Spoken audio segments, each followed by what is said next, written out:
ಅದಕ್ಕೆ ಮತ್ತೆ ನಿಂಗೆ ಫೋಟೋ ಕಳಿಸಿದ್ದು ನಾನು. ನನಗೆ ಈಗ ಅವನ ಸೈನೆಲ್ಲ ನೋಡಿ ಗೊತ್ತಿಲ್ಲ. ಮನೇಲಿ ಅವರಿದ್ರು ನೋಡು ಅಂತೇಳಿ ಇದು ಮಾಡಿದ್ದು. ಅದಕ್ಕೆ ಈಗ ನೋಡಿದ್ರು ನೀ ಸೈನು ಅವನದೇಯ ಅಂತೀಯ. ಈಗ ಏನು ಅಂತ ಹೇಳದ? ಅಲ್ಲ ಪಾಪಣ್ಣನ ಕೇಳ್ಬೇಕಾರೆ ಅವನು ಚೂರು ಹೆದರ್ಲಪ್ಪ. ಸಾಧಾರಣಕ್ಕೆ ಒಂದು ಚೂರಾರು ದನಿನಾರು ನಡಗ್ಬೇಕಲ್ಲ. ಏನಿಲ್ಲ, ಹೌದು ಅವ್ರು ತಗೊಂಡಿದ್ದೇ ಹೌದು ಅಂತಾನೆ ಅದಾನೆ ಅವ. ಆ ಕಾರಣನೂ ಕೊಡ್ತಾನೆ. ಮಗಳ ಇದಕ್ಕೀಗ ಕಾಲೇಜಿಗೆ ಸೇರ್ಸೋಕ್ಕೆ ಅಂತ ಹೇಳಿದ್ರು ಅಂತ. ಒಂದು ಕೆಲಸ, ಅವ ಆಚೆ ಈಚೆಗಿದ್ದರನ್ನ ಕೇಳಿದೆ ಅಂತ ಹೇಳ್ದ ಅಲ್ಲನ ಪಾಪಣ್ಣ. ಅದು ಯಾರು ಅಂತ ಹೇಳಿ ಅವ್ರನ್ನ ಕೇಳಿದ್ರು ಒಂದು ಗೊತ್ತಾತಿತ್ತೇನೋ. ಇಂದಿಬ್ಬರು ಭಾಳ ಹೇಳಿದ್ರು, ನಂಬಿಕಸ್ಥ ಜನ ಇವರು ಅಂತ ಹೇಳಿದ್ರು, ಹಾಗಾಗಿ ನಾನು ಕೊಟ್ಟೆ ಅಂತಾನೆ. ಎಂತ ಅಂತ ಹೇಳೋದು? ನೀ ಸರಿ ನೆನಪು ಮಾಡ್ಕೊ ಅನಿಲ. ಈಗ ನಿನ್ನ ತಂಗಿನ ಕಾಲೇಜಿಗೆ ಸೇರಿಸೋಷ್ಟೊತ್ತಿಗೆ ನೀನು ದುಡ್ಡು ಹೊಂದಿಸಿದ್ದ, ಅಪ್ಪ ಹೊಂದಿಸಿದ್ದ? ಕಡೆಗೆ ಮಗನ ಹತ್ರ ಎಂತ ಕೇಳೋದು? ಮದುವೆ ಆಗಿದೆ, ಈಗ ಸರಿಯಾಗಲ್ಲ, ನಾನೇ ಮಾಡಬೇಕು ಅಂತ ಎಲ್ಲರೂ ಹೋಗಿ ಸರಗಿರ ಯಾವ್ದಾರು ತಗೊಂಡೋಗಿ ಇಟ್ಗಿಟ್ಟು ತಂದ್ರನ? ಎಂತ ಕೇಳೋಣ ಅಂದ್ರೆ ಮೊದಲೇ ತಲೆ ಕೆಡ್ಸ್ಕೊಂಡಾನೆ ಮರಯ್ಯವ. ಇಲ್ಲ ರಘುವೀರ್ ಮಾವ, ಆ ಥರ ಆಗೋಕ್ಕೆ ಚಾನ್ಸೇ ಇಲ್ಲ. ಅದು ಬುಳ್ಳಿನ ಕಾಲೇಜಿಗೆ ಸೇರಿಸೋಷ್ಟೊತ್ತಿಗೆ ನಾನು ಅಪ್ಪ ಇಬ್ಬರೇ ಕೂತು ಯಾವ್ಯಾವ ದುಡ್ಡು ಎಲ್ಲಿಂದ ತೆಗಿಯೋದು ಅಂತ ಹೇಳಿ ಅವರೇ ಎಣಿಸ್ಕೊಟ್ಟಾರೆ. ನಾನು ತೊಗೊಂಡೋಗಿನೇ ಇಲ್ಲ. ಅವಾಗ ಮನೇಲಿ ದುಡ್ಡು ಇರ್ಬೇಕಾರೆ ಯಾರು ಎಂತಕ್ಕೆ ಬಂಗಾರ ಇಟ್ಟು, ಅದು ಫೈನಾನ್ಸಲ್ಲಿ ಲೋನ್ ತತ್ತಾರೆ ನೋಡೋಣ, ನೀವೇ ಹೇಳಿ. ಅದು ಬಂಗಾರ ಎಲ್ಲ ನಮ್ಮ ಅಮ್ಮ ತೆಗೆದಿಟ್ಟಿರ್ತದೆ. ಯಾವ ಸರ ಆದರೂ ಏನಾದರೂ ಅಮ್ಮನ ಹತ್ರ ಇಸ್ಕೊಂಡು ಹೋಗಿರ್ಬೇಕಲ್ಲ ಅವರು. ಅಮ್ಮಗೆ ಗೊತ್ತಿರಲ್ಲ. ಅವ್ರಿಗೆ ಮರ್ತು ಹೋಗೋದಾದ್ರು ಹೆಂಗೆ ರಘುವೀರ್ ಮಾವ? ಅದು ಒಂದೊಂದು ರೂಪಾಯಿಗೂ ಲೆಕ್ಕ ಇಡ್ತಾರೆ ಅಪ್ಪ. 3 ಲಕ್ಷ ರೂಪಾಯಿ ಸಾಲ ತಂದಿದ್ದು ಅವ್ರಿಗೆ ಮರ್ತು ಹೋಗ್ತದ? ಅವರು ಒಂಥರ ಜುಗ್ರೆ ಇರ್ಬೋದು, ಏನೇ ಇರ್ಬೋದು, ಆದರೂ ಸುಳ್ಳು ಮಾತ್ರ ಹೇಳಲ್ಲ. ನಾ ಸಣ್ಣಲ್ಲಿಂದ ಅಪ್ಪನ ನೋಡ್ಕೊಂಡು ಬಂದಿನಲ್ಲ, ಇದು ಎಲ್ಲೋ ಏನೋ ಮೋಸ ಆಗಿದೆ. ಏನಂತ ನಮಗೆ ಗೊತ್ತಾತಿಲ್ಲ ಅಷ್ಟೇ. ಅವರೇನು ಸರನೂ ತೊಗೊಂಡು ಹೋಗಲ್ಲ, ಫೈನಾನ್ಸಲ್ಲಿ ಸಾಲ ಅಂತೂ ಅವ್ರು ಮಾಡೋದೇ ಇಲ್ಲ. ಯಾವತ್ತೂ ಸಾಲ ಮಾಡಬಾರ್ದು, ಸುಮ್ಮನೆ ಯಾಕೆ ನಾವು ದುಡ್ದಿದ್ದನ್ನು ಬಡ್ಡಿ ಕಟ್ಟಬೇಕು ಅಂತೇಳಿ ಹೇಳ್ತಾನೆ ಇರ್ತಾರೆ. ಇಲ್ಲ, ನನಗೆ ಅನ್ನಿಸ್ತದೆ ನೀವು ಬಂಗಾರದ ಸರ ಅಂತ ಹೇಳೋದು ನೋಡಿದ್ರೆ ಇನ್ನೂ ಒಂದು ಕಂಪ್ಲೇಂಟ್ ಮಾಡೋಕ್ಕೆ ಅವ್ರು ರೆಡಿ ಮಾಡಿಕೊಂಡೇ ಅದಾರೆ. ನಕಲಿ ಬಂಗಾರ ತಂದಿಟ್ಟಾರೆ ಅಂತ ಹೇಳೋಕ್ಕಾಗ ಅವ್ರು ಇಷ್ಟೆಲ್ಲ ಮಾಡ್ತಾ ಇದ್ದಾರೆ. ಇಲ್ಲ, ಭಾಳ ದೊಡ್ಡದಾಗೇ ಬಲ ಹೆಣ್ದರೆ ಇದು. ಹೆಂಗಾರು ಮಾಡಿ ಆದಷ್ಟು ಬೇಗ ಇದನ್ನು ಸರಿ ಮಾಡ್ಕೋಬೇಕಲ್ಲ. ಅಲ್ಲ, 1-2 ರೂಪಾಯಿ ಆದರೂ ಹೌದು ಮಾರಯ್ಯ. ಲೋನು ಕೊಟ್ಟಿದ್ದು ಅಲ್ಲೆಲ್ಲ ದಾಖಲೆ ಸರಿಯೇ ಅದೇ. ದುಡ್ಡೇನು 1 ರೂಪಾಯಿ ಕೊಡ್ಲ? ಏನಂತ ಹೇಳೋದಕ್ಕೆ ಏನೇನು ಮಾಡ್ತಾರೆ? ಅಲ್ಲ, ಪಾಪ ಕಾಣಬೇಡ ಪುಣ್ಯ ಕಾಣಬೇಡ, ಅವರಷ್ಟಕ್ಕೆ ಅವ್ರ ಮನೇಲಿರ್ತಾರೆ. ಅವನಿಗೆ ಜನ ಸಿಕ್ಕಿದ್ದಾರೂ ಸಾಕಲ್ಲ ಮರಯ್ಯ. ನನ್ನ ಅಂದಾಜು ಹೆಂಗಿದ್ರು ದುಡ್ಡು ಅದೇ, ಮರ್ಯಾದೆಗೆ ಹೆದರ್ಕೊಂಡು ಕೊಡ್ತಾರೆ ಇವರು ಅಂತ ಹಂಗೇನಾರು ಮಾಡೇನ ಕಡಿಕೆ? ಆ ಥರ ಏನಾರು ಇದ್ರೂ ಇರ್ಬೋದು. ಅವನು ಹೆಣ ಎಂತಕ ಮರಯ್ಯ, ಹಿಂಗೆ ಈ ಥರ ಸುಳ್ಳು ಹೇಳಿ. ಅಲ್ಲ, ಸೈನ್ ಮತ್ತೆ ಬಂದಿದ್ದು ಹೆಂಗದು? ಆದರೆ ಒಂದು ಕೆಲಸ ರಘುವೀರ್ ಮಾವ, ಅಪ್ಪ ನಿನ್ನೆ ಮಾತಾಡ್ತಾ ಕೂತಾಗ ಅದೇ ನೆನಪು ಮಾಡ್ಕೊಂಡು ಹೇಳಿದ್ರಂತ ಅಮ್ಮನ ಹತ್ರ. ಯಾವತ್ತೋವ ಈಗ 1 ವರ್ಷ ಎಲ್ಲ ಆಗಲ್ಲ, 1 ವರ್ಷ ಎಲ್ಲ ಆದಂಗಿಲ್ಲ. ಬಂದು ಯಾರೋ ಹಿಂಗೆ ಬಂದು ಹಿಂಗೆ ಜಾಮೀನಿಗೆ ಅಂತ ಹೇಳಷ್ಟೊತ್ತಿಗೆ ಯಾರು ಹಿಂಗೆ ಓದ ಬರೆಯೋ ಮಕ್ಕಳೇ ಯಾರೋ ಅಂತೆ ಕಣ್ರಿ. ಇವ್ರು ಮಾಡೋದು ಹಾಗೆ. ಒಂಚೂರು ಒಂದು ಸೈನ್ ಬೇಕು ಇದಕ್ಕೆ ಹಾಕಿ ಅಂತ ಹೇಳಿ.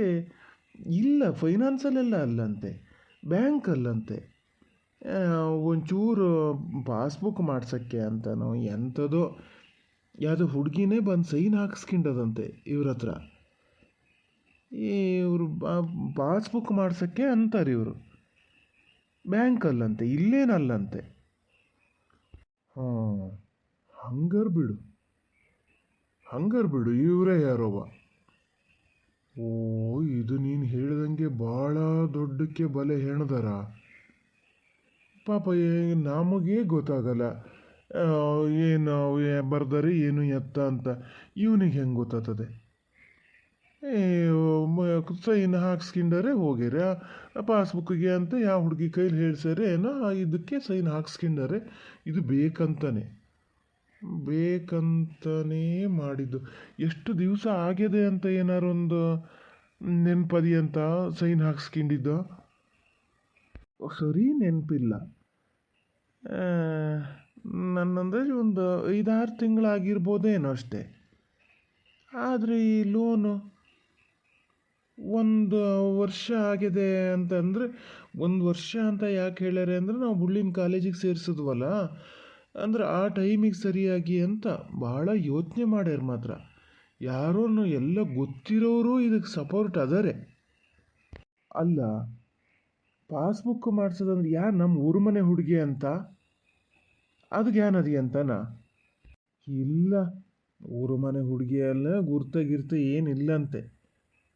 ಸುಮಾರು ಜನ ಇದ್ದರು, ಪಾಪ ಬೇಜಾರು ಮಾಡ್ತಿತ್ತು. ಹಿಂಗೊಂಚೂರು ಹಾಕ್ಕೊಡಿ, ನಂಗೆ ಇಲ್ದಿದ್ರೆ ಆಗಲ್ಲ ಅಂಥೇಳಿ ಅಂತ ಅಳ್ತಂಗೆ ಮಾಡ್ತು. ಅದಕ್ಕೆ ಸೈನ್ ಹಾಕಿದೆ. ಅವತ್ತೇ ಹೇಳ್ಯಾರಂತ ಅಮ್ಮನ ಹತ್ರ, ಯಾವುದೋ ಒಂದು ಮಗಿಗೆ ಪಾಪ ಭಾಳ ಗೋಳಾಗಿತ್ತು ಬ್ಯಾಂಕಲ್ಲಿ, ಇವತ್ತು ಸೈನ್ ಹಾಕಿ ಬಂದೆ ನಾನು ಅಂತ. ಮೊನ್ನೆ ನೆನಪು ಮಾಡ್ಕೊಂಡು ಹೇಳ್ತಾರೆ. ಅದು ಇಲ್ಲಿ ಸಣ್ಣ ಪುಟ್ಟ ಇದಾಗಿರೋದು, ಅಲ್ಲಿ ದೊಡ್ಡ ಬ್ಯಾಂಕ್ ಅಲ್ರಿ ಅದು, ಸುಮಾರು ಜನ ಬರೋರು ಹೋಗೋರು. ಇದಕ್ಕಂದರೆ ಒಂದು ಕೆಲಸ ಮಾಡೋನಿಲ್ಲ. ನೀ ಇವತ್ತು ಮನೆಗೆ ಹೋದವ, ಅವನು ಎಂತಕ್ಕೆ ಬ್ಯಾಂಕಿಗೆ ಹೋಗಿದ್ದು ಅಂತ ಗೊತ್ತಿರ್ತದಲ್ಲ. ಈಗೊಂದು 6 ತಿಂಗಳ ಹಿಂದೆ ಅಂದರೆ ದಿನ ಏನು ಬ್ಯಾಂಕಿಗೆ ಹೋಗೋಮಲ್ಲ, ಅವ ಏನೋ ಕೆಲಸದ ಮೇಲೆ ಹೋಗಿರ್ತಾನೆ. ಒಂದು ಪಾಸ್ಬುಕ್ ಇರ್ತದಲ್ಲ, ಪಾಸ್ಬುಕ್ ಎಂಟ್ರಿ ಮಾಡಿಸು. ಅವನು ಎಂಟ್ರಿ ಮಾಡಿಸ್ಕೊಂಡೇ ಬಂದ್ರೆ ತಲೆ ಬಿಸಿ ಇಲ್ಲ ಅತ್ಲಾಗ ಡೇಟ್ ಇರ್ತದೆ ಅದರಲ್ಲಿ, ಇಂಥದಕ್ಕೆ ಹೋಗಿದ್ದು ಅಂತ ಗೊತ್ತಾಗ್ತದಲ್ಲ, ಯಾವ ದಿನದಲ್ಲಿ ಹೋಗಿದ್ದು ಅಂತ ಗೊತ್ತಾಗ್ತದಲ್ಲ ಅವಾಗ. ಅದನ್ನೊಂದು ಕಂಡುಹಿಡಿ ಹೇಳ್ತೀನಿ. ಯಾವತ್ತು ಹೋಗಿದ್ದು ಬ್ಯಾಂಕಿಗೆ ಅಂತ ಒಂದು ಕಂಡುಹಿಡ್ದು ಕೊಡು ನೋಡೋಣ. ಇದು ಉಳಿದಿದ್ದು ಕೆಲಸ ನಾನು ಮಾಡ್ತೀನಿ, ನೀನು ತಲೆ ಕೆಡಿಸ್ಕೊಬೇಡ. ಹಂಗೆ ಏನೋ ಗಾದೆ ಹೇಳಿದ್ರಂತೆ, ಅಷ್ಟು ಸಲೀಸು ಬಂದು ನಿಮ್ಮ ಮನೆಗೆ ಇಂಥದ್ದು ಒಂದು ಮೋಸ ಮಾಡೋಕ್ಕೆ ನೋಡ್ತಾರೆ ಅಂದರೆ ನಾವೇನು ಕೈ ಕಟ್ಗೆ ಕೂತ್ಕೋತೀವನ? ನೀನು ತಲೆ ಕೆಡಿಸ್ಕೊಬೇಡ. ನಿನ್ನ ಅಪ್ಪಗೂ ಹೇಳು, ಅವ ತಲೆ ಮಾತ್ರ ಕೆಡಿಸ್ಕೊಳೋದು ಬೇಡ ಅಂತ. ನೋಡೋಣ ಏನಾಗ್ತದೆ. ಅವನ್ನ ನೋಡೇ ಬಿಡ್ತೀನಿ. ಯಾವುದೋ ನೀನು ಹೇಳ್ದಂಗೆ ಎಲ್ಲ ಗೊತ್ತಿರೋರೇ ಇದು. ಭಾಳ ಪ್ಲ್ಯಾನ್ ಮಾಡಿ ಬೇಕಂತಲೇ ಮರ್ಯಾದೆ ಹರಾಜು ಹಾಕಬೇಕು ಅಂತ ಹೆಂಗೋ 3 ಲಕ್ಷ ರೂಪಾಯಿ ಒಳಗೆ ಹಾಕ್ಬೋದಲ್ಲ. ಅದೆಲ್ಲ ಕೊಡೋದಂತ ಕೊಟ್ಟು ನಿಮ್ಗೇನು ಕೊಡ್ಲಲ್ಲ. ಇದು 2 ಈಗ ಒಂದು ಕಲ್ಲಲ್ಲಿ 2 ಹಕ್ಕಿ ಹೊಡೆಯೋ ಇದಕ್ಕೆ ಮಾಡ್ಯಾರೆ. ಮಾಡಂತಾಡಿ ನೋಡ. ನೀ ಫಸ್ಟ್ ಮನೆಗೆ ಹೋಗಿ ಆ ಕೆಲಸ ಮಾಡು. ಅಪ್ಪ ಬ್ಯಾಂಕಿಗೆ ಹೋಗೋದಂದರೆ ಸಾಧಾರಣ ದುಡ್ಡು ಕಟ್ಟೋಕ್ಕೆ ಹೋಗಿರ್ತಾರೆ. ಅದು ಅಲ್ಲಿ ಆ ಬ್ಯಾಂಕಿಗೆ ಯಾವಾಗಲೂ ಹೋಗಲ್ಲ, ಅವಾಗವಾಗ ಹೋಗೋದು. ಯಾವತ್ತು ಹೋದರೂ ಪಾಸ್ಬುಕ್ ಎಂಟ್ರಿ ಮಾಡಿಸ್ಕೊಂಡೇ ಬರೋದವರು. ಅದು ಸಿಗ್ತದೆ ಬಿಡಿ, ಡೇಟ್ ಸಿಗ್ತದೆ, ಅದೇನು ತೊಂದರೆ ಇಲ್ಲ. ಆದರೆ ಅವರು ಅವತ್ತು ಹೋಗ್ತಾರೆ ಆ ಬ್ಯಾಂಕಿಗೆ ಅಂತ ಹೆಂಗೆ ಗೊತ್ತಿತ್ತು? ಯಾರು ಅಥವಾ ಯಾವ್ದಾದ್ರು ನಿಜವಾಗ್ಲೂ ಹುಡುಗಿನೇ ಬಂದು, ಈಗ ಸಾಧಾರಣ ಪಾಸ್ಬುಕ್ ಮಾಡಿಸೋಷ್ಟೊತ್ತಿಗೆಲ್ಲ ಸೈನ್ ಬೇಕು ಸಾಕ್ಷಿದ ಅಂತೆಲ್ಲ ಹೇಳ್ತಾರಲ್ರಿ, ಅದಕ್ಕೆ ಅದಕ್ಕಾರು ಹಾಕಿಸ್ಕೊಂಡದ ಎಂಥದ. ಇನ್ನು ಇವ್ರು ಹಾಗೆಲ್ಲ ಸುಮ್ಮನೆ ಸೈನ್ ಹಾಕೋರು ಅಲ್ಲಪ್ಪ. ಜಾಗ್ರತೆ ಇರಬೇಕು. ಎಷ್ಟು ಜಾಗ್ರತೆ ಇದ್ದರೂ ಸಾಕಾಗಲ್ಲ. ಮೋಸ ಮಾಡೋರು ಯಾವ ಥರ ಮಾಡ್ತಾರೆ ಅಂತ ಹೇಳೋಕ್ಕಾಗಲ್ಲ. ನಂಬಕ್ಕೆ ಹೋಗಬಾರ್ದು. ನಂಬಿ ಸೈನ್ಗೀನಂತೂ ಹಾಕೋಕ್ಕೆ ಹೋಗಬಾರ್ದು. ಯಾರಿಗಾರು ಕಷ್ಟ ಅಂದ್ರೆ ಒಂದು 50-100 ರೂಪಾಯಿ ಕೊಟ್ಟರು ಅಡ್ಡಿಲ್ಲ, ಈ ಥರ ಸೈನ್ಗೀನು ಹಾಕೋಕ್ಕೆ ಹೋಗಬಾರ್ದು ನೋಡು. ನಾನು ಅದೇ ಜ್ಞಾನ ಮಾಡ್ತಿದ್ದೀನಿ. ನಮ್ಮ ಅಪ್ಪ ಪಾಪ ಆ ಥರ ಎಲ್ಲ ಸೈನ್ ಹಾಕರೇ ಅಲ್ಲ. ಏನು ಗ್ರಾಚಾರ ಕೆಟ್ಟಿತ್ತೇನ. ಮನೇಲಿ ಅವ್ರು ಬೇಜಾರು ಮಾಡ್ಕೊಂಡು ಕೂತಿದ್ದು ನೋಡಿದ್ರೆ ಭಾಳ ಬೇಜಾರಾಗ್ತದೆ ರಘುವೀರ್. ಅವ್ರು ಈ ಥರ ಇದ್ದಿದ್ದು ನಾನು ನೋಡೇ ಗೊತ್ತಿಲ್ಲ. ಒಂಥರ ಎಲ್ಲರಿಗೂ ಹೆದರ್ಸ್ಕೊಂಡು ಮಾಡ್ಕೊಂಡೆ ಇದ್ದಿದ್ದಲ್ಲ. ಈಗ ಮನೆಯಿಂದ ಬೈಲೇ ಹೊಳ್ಳ ಅವರು. ಹಿಂಗಾದ್ಮೇಲೆ ಹೇಳ್ತೀನಿ ನಾನು, ತೋಟಕ್ಕೆಲ್ಲ ಹೋಗಿ ಬರೋಣ, ಏನು ಆಗಲ್ಲ ಅಂತೀನಿ. ಇವ್ರು ನಗಾಡ್ತಾರೆ ಅಂತಾರೆ. ಅವನು ಹುಚ್ಚ ಹಾಳಾಗಿತ್ತು ಮರೆ. ಹಂಗೆ ಮನೆ ಒಳಗೆ ಕೂರಕ್ಕೆ ಬಿಡಬೇಡ. ಮತ್ತು ಕಡೆಗೆ ಅದೇ ಒಂಥರದ ಮನೋರೋಗ ಶುರುವಾಗಿತ್ತು ಮರಯ್ಯ. ಯೋಚನೆ ಮಾಡಿ ಮಾಡಿ ಈಗ ಮರ್ಯಾದೆಗೆ ಅಂಜರ್ದು ಹಿಂಗೆಯ. ಈಗ ಎಷ್ಟೋ ಜನ ಇಂಥದ್ದು ಎಷ್ಟೋ ಮೋಸ ಮಾಡ್ಕೊಂಡು ಎಷ್ಟೋ ಜನ ಅಲ್ಲಿ ಇಲ್ಲಿ ಯಾಕೆ ಹೇಳ್ಬೇಕಾ ಶೇಖರ್ನೇ ಇಲ್ಲ, ಎಷ್ಟು ಜನರ ಮಂಡೆ ಹೊಡೆದು ಏನು ಮಾಡಾನೆ, ಎಷ್ಟು ಧೈರ್ಯದಲ್ಲಿ ಓಡಾಡ್ತಾ ಇದ್ದಾನೆ. ಇವನಿಗೇನಾಗ್ಯದಂತೆ? ಸುಮ್ಮನಿರು, ಹೇಳು, ಹಿಂಗೆ ನೀನೇ ಧೈರ್ಯ ತುಂಬು. ಪಾಪಣ್ಣ, ನೀ ಎಂತ ಜ್ಞಾನ ಮಾಡ್ತಿದ್ದೀಯಾ? ಎಂತ ಆತ? ಅಲ್ಲ, ನಾನೆಲ್ಲರೂ ಯಾವುದಕ್ಕಾರು ಸೈನ್ ಹಾಕಿನೋ ಅಂತ ಅದು ಯೋಚನೆ ಮಾಡ್ತಾ ಇದ್ದೆ. ಅದು ಒಂದಾತ. ಮತ್ತು ನಮ್ಮ ಅಪ್ಪನ ಹತ್ರ ಎಂತಕ್ಕಾರ ಯಾರು ಸೈನ್ ಹಾಕ್ಸ್ಕೊಂಡಾರನೋ. ಈಗ ಮಂಜಪ್ಪಣ್ಣ ಆದ್ರೆ ಹಾಗೆಲ್ಲ ಯೋಚನೆ ಮಾಡದೆ ಇದು ಮಾಡಲ್ಲ. ನಮ್ಮ ಅಪ್ಪ ಏನಿಲ್ಲ, ಒಂಚೂರು ಸೈನ್ ಹಾಕ್ಕೊಡಿ ಅಂದಕ್ಕೂ ಹಾಕಿ ಕೊಟ್ಟೇ ಬಿಡ್ತಾರೆ. ಅದೇ ಯೋಚನೆ ಮಾಡ್ತಾ ಇದ್ದೆ. ಇಲ್ಲ, ಹಾಗೆಲ್ಲ ಏನಾಗಲ್ಲ. ಹಿಂಗೆ ಇಷ್ಟೆಲ್ಲ ಹೆದರ್ತಾ ಕೂತ್ರೆ ಆತು ಬಿಡು, ಏನಾಗಲ್ಲ. ಈಗ ನಾ ಬರ್ಬೇಕಾ ಇವತ್ತು ಮನೆಗನಿಲ್ಲ? ಅವನು ಭಾಳ ತಲೆ ಕೆಡ್ಸ್ಕೊಂಡ್ರೆ ನಾನೇ ಬಂದು ಹೇಳಲಾ? ಬೇಡ ಬೇಡ ರಘುವೀರ್ ಮಾವ, ಈಗ ನಾನು ಬಂದಿನಲ್ಲ, ನಿಮ್ಮ ಫೋನ್ ಬಂದಕ್ಕೂ ಸುಮಾರು ಸತಿ ಕೇಳಿದ್ರು ಎಂತಕ್ಕೆ ಫೋನ್ ಮಾಡ್ಯಾರೆ ಅಂತ. ನಾ ಸುಮ್ಮನೆ ಅಂತೇಳಿ ಈಗ ಬಂದಿನಿ. ಹೋಗೋ ತನಕ ಕಾಯ್ತಿರ್ತಾರೆ. ನಾ ಒಂಚೂರು ಬೇಗ ಮನೆಗೆ ಹೋಗ್ಬೇಕು. ಹೋಗ್ತೀನಿ ಆತ.